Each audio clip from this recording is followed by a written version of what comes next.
Hello, I'm Daniel Ginting. Today I'm going to talk to you about the planned learning activities. Hopefully my presentation will give you understanding about the concept of the planned learning activities and that will help you with your assignment in this module. By the way, are you familiar with this saying? Failing to plan is planning to fail. In general, planning is important in any aspects of life. For some reasons, it is because a good planning makes everything we are going to do well organized. In the same way, teachers with good planning are more likely to achieve successful classroom activities than those without good planning. In this presentation, I begin by filling you in on three important aspects about the planned learning activities. That is, what is meant by planned learning activities, and why do we need to develop the planned learning activities, and how do we develop the planned learning activities. Let me start with what the term the planned learning activities means. The term the planned learning activities, which is basically similar to the term the lessons planned, refers to a series of teaching steps to be carried out in order that the teaching objectives can be achieved. The steps imply the course along which we as the teachers have to go through in order to get to the destinations, that is the learning objectives. Now let's move on to the next slides. Why do we need to develop the planned learning activities? To answer these questions, I want you to think about donuts. Most of you like donuts, don't you? Just imagine if you want to eat tasty donuts, but you have to cook it yourself. What are you going to do?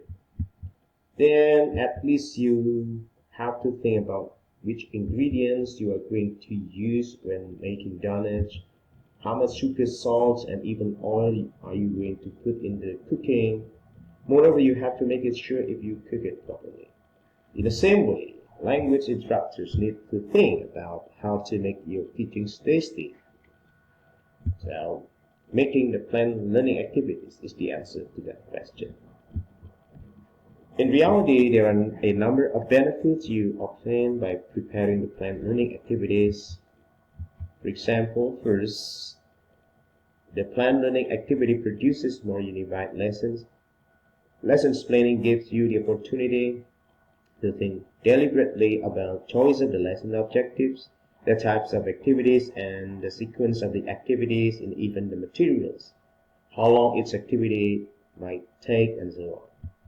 Second, the planned learning activity also allows you as the teachers to evaluate your own knowledge with regards to the contents to be taught.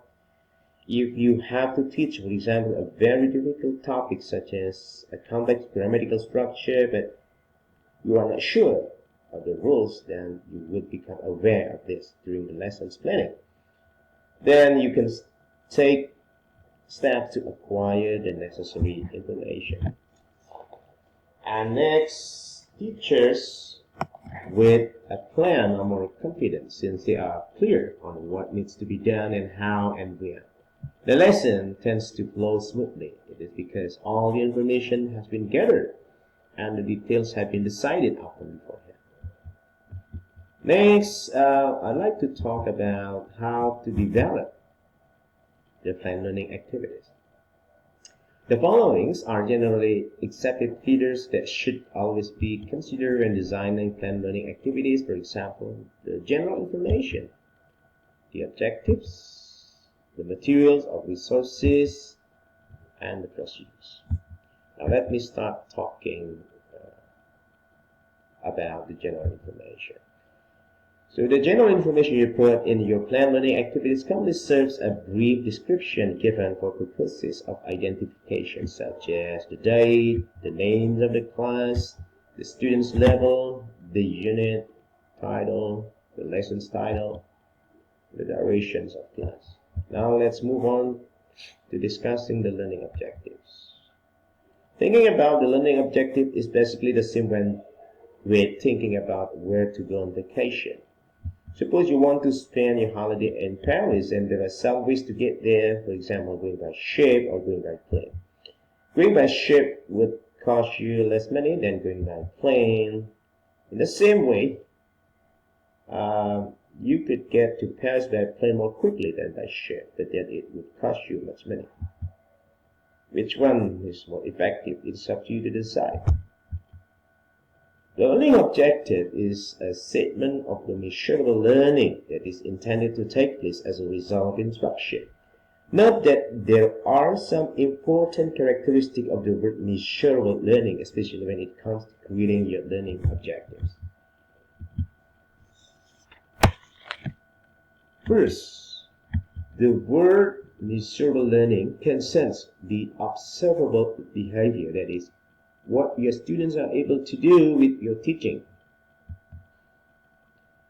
The word observable indicates the capability of being seen or noticed. Next, the word measurable learning concerns the criterion, that is, under which the expected degree of proficiency you expect that your students are able to do.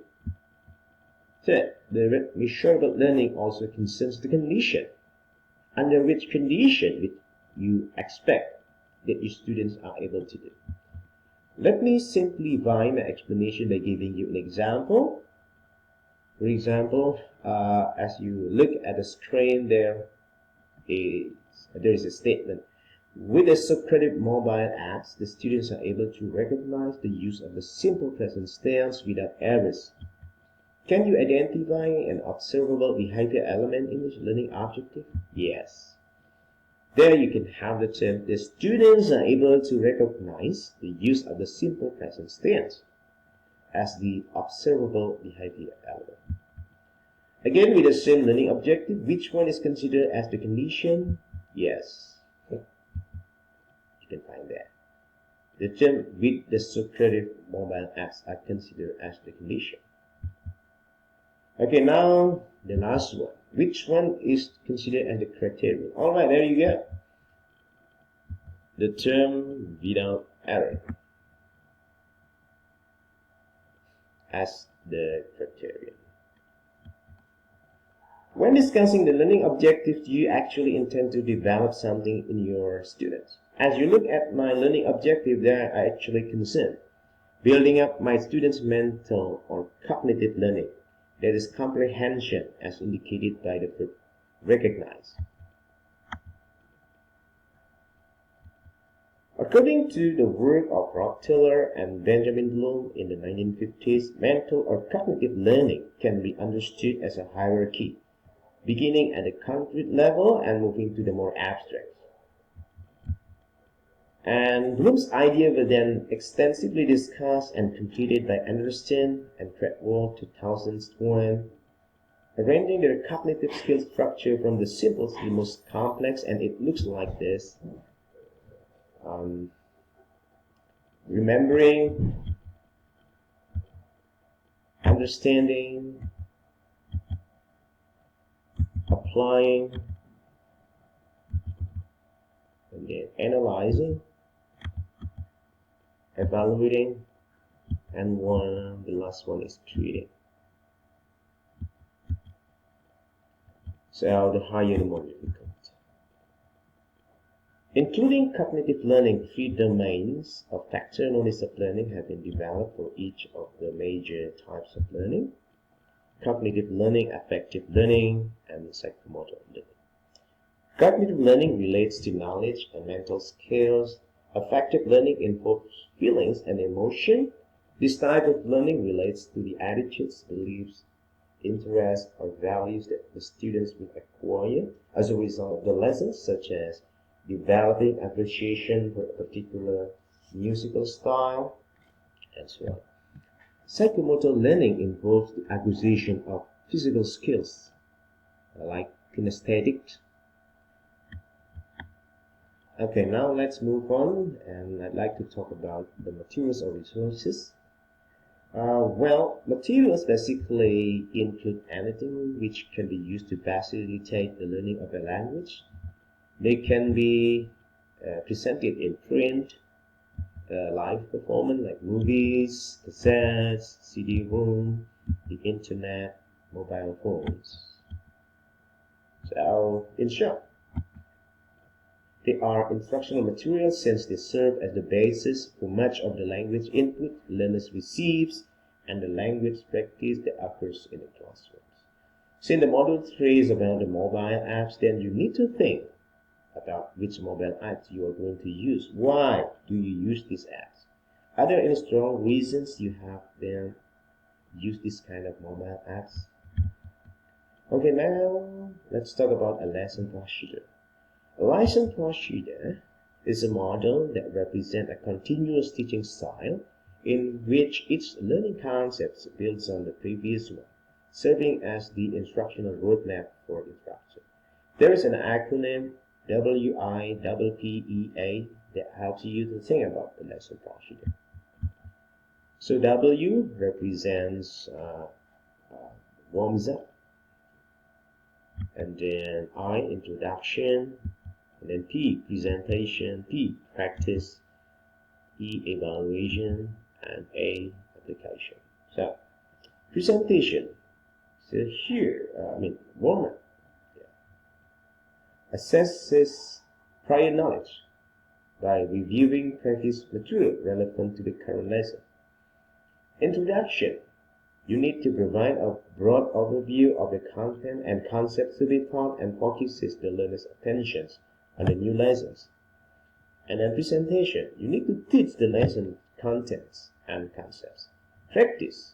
You need to model the skills and provide opportunities for guided practice. Evaluation. You need to assess the learner's attainment of the objectives. And then also application.